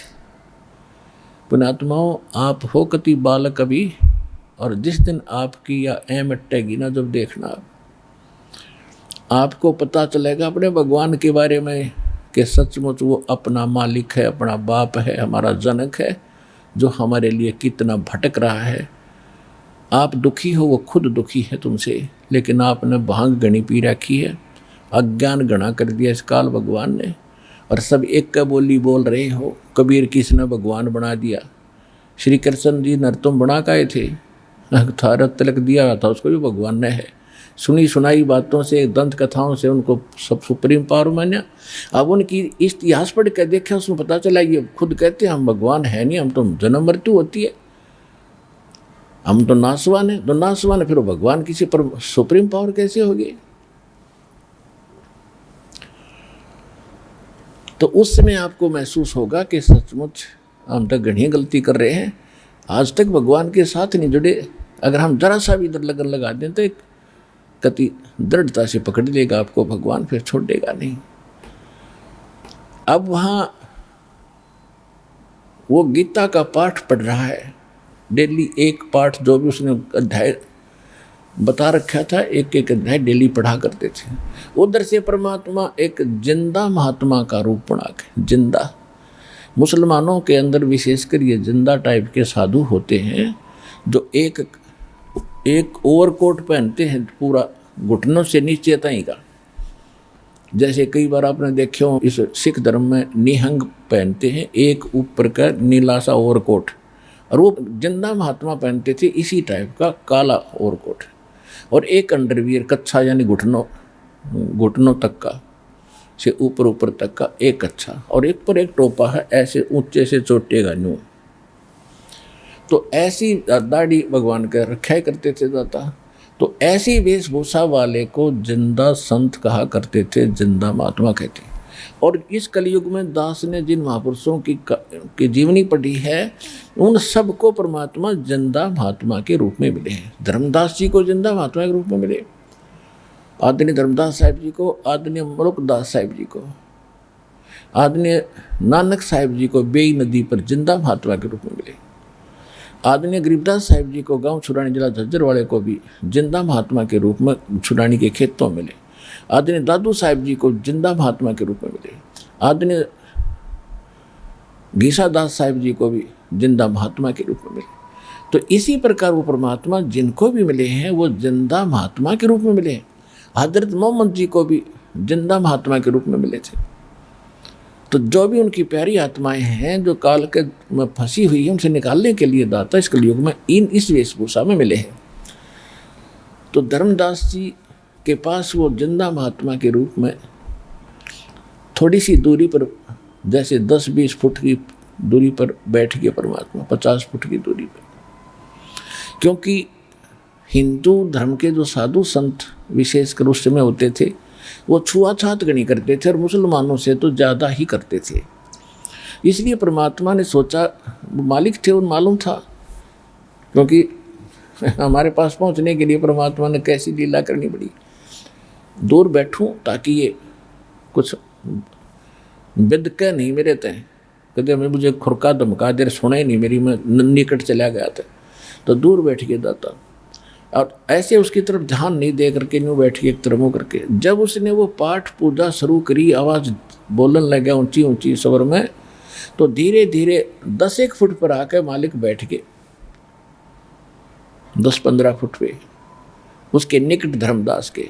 धर्मदास जी ने सोचा कि तेरी वाणी को सुनकर, गीता जी के गूढ़ ज्ञान को सुनकर ये मुसलमान भक्त आकर्षित हुआ है और ये भ्रमित है, क्योंकि मुसलमानों के पास भक्ति नहीं है। ऐसा जैसा भी हम हिंदू कहते थे मुसलमानों के पास भक्ति नहीं, मुसलमान कहते थे हिंदुओं के पास भक्ति नहीं क्योंकि ये देवी देवताओं की पूजा करते हैं। ऐसे अब भूल सी पड़े रही थी। तो धर्मदास जी ने सोचा इस भगत ने सुना दूं बढ़िया बढ़िया बात सारी। अब वो पहले तो मूल पाठ पढ़ रहा था संस्कृत, फिर हिंदी भी बोलने लग गया साथ में। और क्या बता रहा है, मोटी मोटी सी कई, उस दिन जैसे पहले आध घंटा पाठ करता था, उस दिन 1.5 घंटा कराया। सारी ये समझाए दो, सुनने लग रहा है ध्यान से, और परमात्मा यूँ करें बैठे बैठे। अब बहुत अच्छी तरह समझ में पूरी, यानी इंटरेस्ट ले रहे हैं जैसे। उस दिन उसने और जानबूझकर मोटे मोटे मेन से घने श्लोक सुना दिए। तब परमात्मा ने कहा कि हे महाराज जी, मैं एक भ्रमित व्यक्ति हूँ, बहुत से साधु संतों के पास मैं गया हूँ, मेरी संतुष्टि नहीं हुई, और मैंने आपकी वाणी सुनी है, आपने ये ज्ञान सुना इस पुस्तक से पढ़कर, मेरा तो हृदय खींच लिया। मुझे आशा है कि शायद आपके पास बहुत अच्छी भक्ति और ज्ञान है, तो मुझे मेरा मोक्ष कैसे होगा मैं जानना चाहता हूँ। तो उस धर्मदास जी ने बताया कि देखो, मोक्ष का पहला मार्ग है कि जीव हिंसा नहीं करनी चाहिए, और जो जीव हिंसा करते हैं वो कभी पार नहीं हो सकते। उनका मोक्ष नहीं हो सकता। क्योंकि धर्मदास जी को पता था मुसलमान है, मुसलमान मांस मिट्टी खाते ही हैं, जीव हिंसा करते हैं। तो 5-10 मिनट तो उसने जीव हिंसा पर लेक्चर दिया। फिर कहा कि सबसे पहले गुरु बनाना चाहिए, गुरु बिन मोक्ष नहीं हो सकता भक्त। धर्मदास जी उस समय एक वैष्णव संत जैसी वेशभूषा बना रहे थे, माथे पर तिलक बुड्ढा ला रखा था, नाक पर कर्न पूरा, और ऐसी वेशभूषा से गले में कंठी टांग रखी थी, एक तुलसी की माला की, एक मणिये की, तुलसी की लकड़ी का एक मन का होता है, उसको कंठी बोल रहे हैं। और ये वैष्णव परंपराओं की आड़ों की थी या परंपरा। उसे पता होता था कि ये वैष्णव परंपरा से दीक्षित है, वह पहचान थी माला, वह कंठी, ये सारा कुछ ला रखा उसने। तो परमात्मा ने कहा कि हे महात्मा जी, साधु जैसा दिखा बैठा हो, कि मैं तो आपको गुरु बना लूँगा, यदि मेरा कल्याण हो जाता है तो मुझे तो मोक्ष चाहिए। तो धर्मदास जी कहने लगे, देखो गुरु तो गुरु होते हैं, मैं दीक्षा नहीं दे सकता, मैं अधिकारी नहीं हूँ, मैं अपने गुरु जी से आपको दीक्षा दिला सकता हूँ। तो परमात्मा बोले, भी देखो बात सुनो महाराज जी, मैं दीक्षा लूँगा उससे पहले मेरी कुछ शंकाओं का समाधान भी होना चाहिए। तो धर्मदास जी ने कहा कि बोलो आपकी क्या शंका है, कि आप किसकी पूजा करते हैं। तो धर्मदास जी ने कहा कि देखो हमारे देवता हैं श्री राम, श्री कृष्ण और विष्णु भगवान और शंकर भगवान। विशेषकर हम वैष्णव परंपरा के, हम विष्णु जी को, सतोगुण भगवान को ही इष्ट मानकर पूजते हैं। तो परमात्मा ने बोला कि क्या ये भगवान आपके अविनाशी हैं? हाँ, ये तो अविनाशी हैं, अजरो अमर हैं। परमात्मा ने पूछा क्या इनकी कोई माता पिता भी है? कि नहीं नहीं नहीं, ये तो अजरो और अमर, अजन्मा है, इनके कोई माता पिता नहीं, ये सारी सृष्टि के रचनहार यही है। तो क्या इनसे ऊपर भी कोई अल्लाह खुदा है? हमने मुसलमान धर्म वालों से सुना है कि इनसे ऊपर कोई और खुदा है। धर्मदास कहता है कि नहीं नहीं नहीं, ऐसा कुछ नहीं है, ऐसा कुछ नहीं है। तो आप ये किस बुक को पढ़ रहे थे, कौन सी किताब है जिसमें से आप ये ज्ञान हम सुन रहे थे हम आपका? तो धर्मदास जी ने बताया कि श्रीमद् भगवत गीता है, ये भगवान श्री विष्णु जी उर्फ कृष्ण जी ने ये ज्ञान बोल रखा है, और ये भगवान का दिया हुआ ज्ञान है, 100 का 100 सत्य है, हम इसको बिल्कुल सत्य मानते हैं। तो परमात्मा ने कहा कि ठीक है, श्री कृष्ण चाहे विष्णु जी हैं, उन्होंने ये गीता का ज्ञान दिया है, और इसमें जो लिखा है वो ज्ञान भी सही है, वो भक्ति भी सही होगी। हाँ हाँ, भक्ति भी सही है, ठीक है। तो इस गीता के पाठ से लाभ होता है या कोई और साधन से? कि गीता के पाठ से लाभ होता है, ठीक है। परमात्मा ने पहला प्रश्न किया कि आप जी अभी कोई किसी अध्याय से पढ़ रहे थे कि गीता ज्ञान देने वाला कह रहा है कि अर्जुन तेरे और मेरे बहुत जन्म हो चुके हैं, तू नहीं जानता मैं जानता। अब धर्मदास का तो याद थे वो श्लोक, क्योंकि रोज पढ़ा करता जी, 4थे अध्याय का 5वें श्लोक में है ना? होगा भाई, जैसे आप सुन, मैं तो आपसे सुना है। तो इसका क्या अर्थ हुआ? अब फेल है, इसका क्या अर्थ होता? अभी आपने सुना था कि आपका गीता ज्ञान दाता कहता कि हे अर्जुन, तू सर्वभाव से उस परमेश्वर की शरण में जा, उसकी कृपा से तू परम शांति को और सनातन परम धाम को प्राप्त होगा। तो वो भगवान फिर कौन है? गीता ज्ञान दाता से तो अन्य हुआ। अब जैसा उन गुरुओं ने चाबी पर रखी थी, नहीं ये श्री कृष्ण जी अपने बारे में कह रहे, अपने बारे में कह रहे, अपने बारे में तो देखो ये मैं मानू नहीं, कैसे कह रहे हैं? जब वो कहता मेरा तो जन्म मृत्यु होती है, तेरे मेरे बहुत जन्म हो लिए, और फिर कहता उसकी कृपा से तो परम शांति को और सनातन परम धाम जाने के बाद 15वें अध्याय के 4थे श्लोक में फिर लिखा है। आप ये भी कह रहे थे कि तत्वदर्शी संत प्राप्ति के उपरांत परमेश्वर के उस परम पद की खोज करनी चाहिए, जहाँ जाने के बाद साधक फिर लौट कर कभी संसार में नहीं आते, और जिसने सारे ब्रह्मांडों की रचना की है, और वो खुद भी कहता मेरा इष्ट देव भी वही है। मुझे ये शंका का समाधान दे दो, मैं अटपट ना मानूं। क्लियर होना चाहिए मेरा ये शंका, जब मानूंगा मैं। अब धर्मदास जी ने कहाँ ज्ञान थे, हो गया टाइम टाइम फिर से अब बैठ गया। और मैंने कि परमात्मा जानते किसी एक ब्राह्मण से सुना था कि श्री देवी पुराण के 3 स्कंद में विष्णु जी खुद कहते हैं, अपनी माता दुर्गा की महिमा करते हैं कि तुम शुद्ध स्वरूपा हो, ये सारा संसार आपसे ही उद्भासित हो रहा है। मैं ब्रह्मा और शंकर ये तो नासवान, हमारा जन्म मृत्यु होता है, आविर्भाव और मान्य जन्म और तिरोभाव मान्य मृत्यु होता है। और शंकर भगवान कहते हैं कि जब ब्रह्मा के बाद विष्णु आपका पुत्र है तो मैं भी आपका बेटा हुआ। तमोगुण, हम केवल नियमित काम कर सकते हैं। तो क्या वो पुराणों को सत्य मानते हो? पहले मालिक ने सारी हाँ भरवा ली थी, क्या पुराणों को सत्य मानते हो? कहाँ परम सत्य है? तो ये पुराण तो ये मैं ये लिखा है कि ये खुद कह रहे हैं हम तो नासवान है, हमारा जन्म मृत्यु होता है। अविनाशी कहाँ से हुए?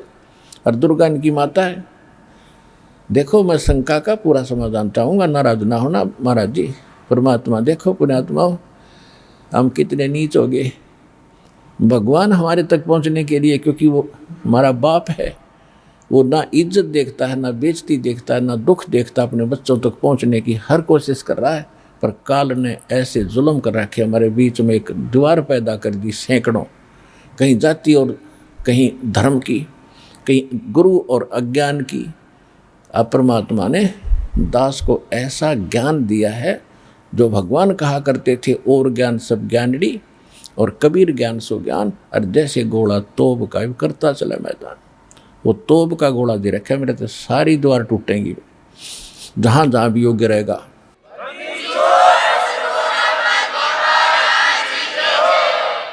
अब परमात्मा ने कहा कि धर्मदास जी आप कहते हैं कि मैं व्रत रखता हूँ एकादशी का। कहा हाँ एकादशी का व्रत रखता हूँ, और वो व्रत बहुत ही कठिन होता है। उस दिन केवल जल ही ग्रहण करते हैं, सारा दिन भूखा मरते हैं। तो परमात्मा ने कहा कि आप अभी पढ़ रहे थे, कौन सा अध्याय तो मुझे पता नहीं, आप कह रहे थे कि हे अर्जुन यह योग माने साधना यानी भक्ति, न तो ज़्यादा खाने वाले की और न बिल्कुल ना खाने वाले की, या ज़्यादा सोने वाले की या ज़्यादा जागने वाले की कभी सफल नहीं होती। तो भोजन ना कति ना खाना मतलब व्रत रखना, इसमें व्रत की मनाही कर रखी है। और आप श्राद्ध भी निकालते हो, परमात्मा ने सारे प्रश्न कर दिए थे, कहाँ श्राद्ध भी निकालते हैं, जरूर निकालने चाहिए।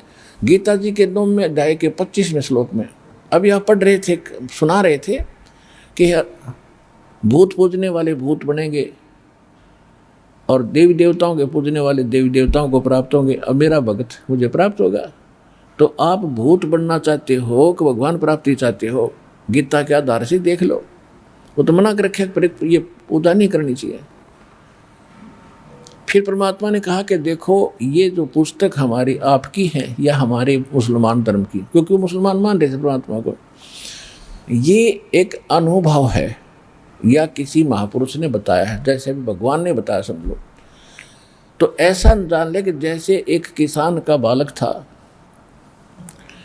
एक किसान था, उसके 40, 50, 60 साल की उम्र में उसका लड़का उत्पन्न हुआ, और उसने सोचा कि जब तक लड़का जवान होगा और कृषि फार्मूलों से परिचित है नहीं, इसके लिए मैं अपना अनुभव एक पैड पे लिख देता हूँ। बही में लिख दिया एक डायरी में, कौन सी फसल किस सीजन में बोनी चाहिए, एक किले में कितना बीज डालना चाहिए, किस समय कितने दिन के बाद सिंचाई करनी चाहिए, और कौन से सीजन में बीजना चाहिए, वो सारा कुछ लिख दिया। और पुत्र को कह दिया, बेटा जब तुम सियाना हो, बड़ा हो, और कभी मेरी मृत्यु अचानक हो जा, तो मेरे इस अनुभव को पढ़ कर इसके आधार से अपनी खेती कर लिए, बेटा मार नहीं खावेगा।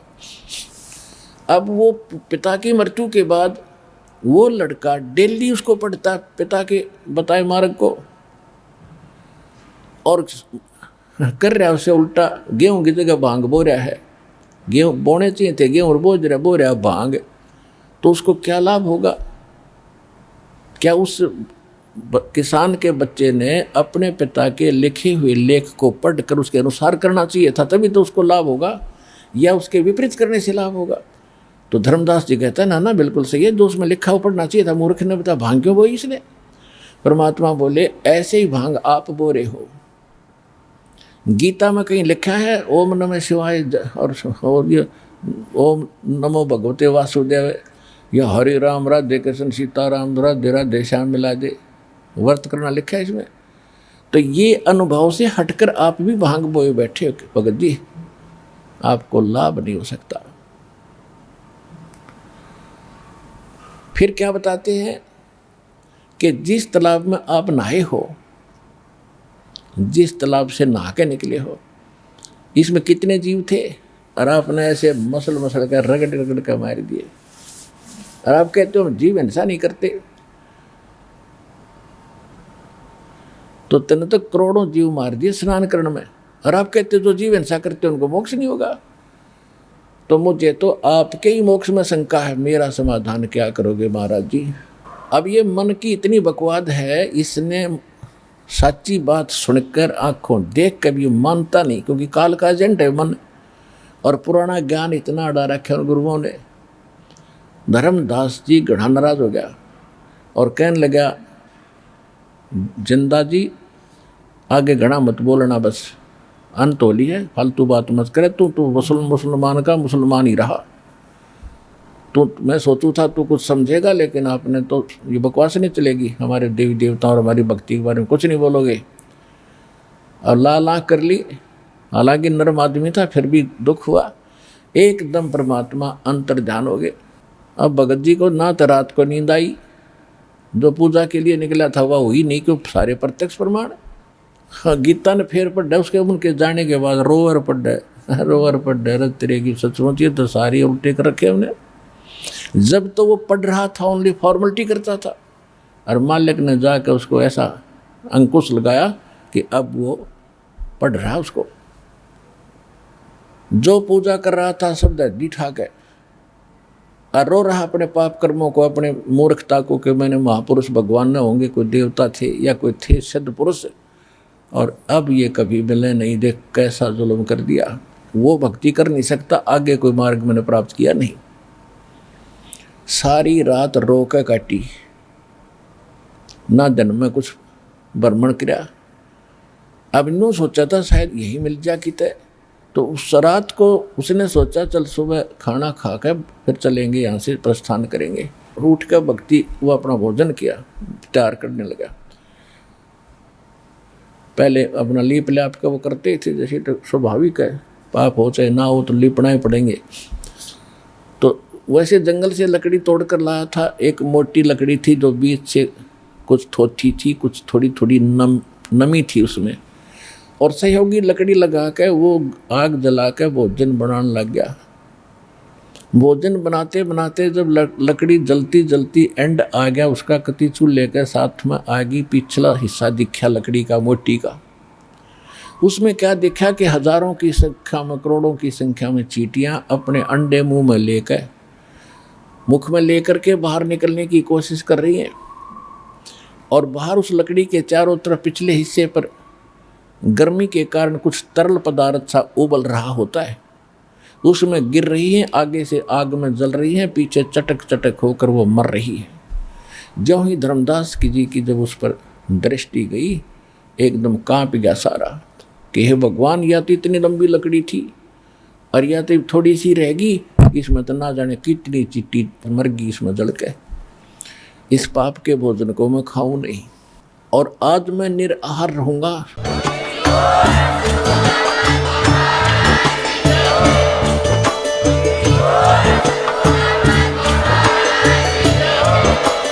आप सुन रहे थे जगत गुरु तत्वदर्शी संत रामपाल जी महाराज जी के मंगल प्रवचन। अधिक जानकारी के लिए विजिट कीजिए हमारी वेबसाइट www.jagatgururampalji.org। संत रामपाल जी महाराज जी के शुभ आशीर्वाद से पूरे विश्व भर में 500 से भी ज्यादा नाम दीक्षा केंद्र हैं, जिन पर संत रामपाल जी महाराज जी द्वारा ऑनलाइन निशुल्क नाम दीक्षा दी जा रही है। अपने नजदीकी नाम दीक्षा केंद्र का पता करने के लिए संपर्क करें 8222 880541।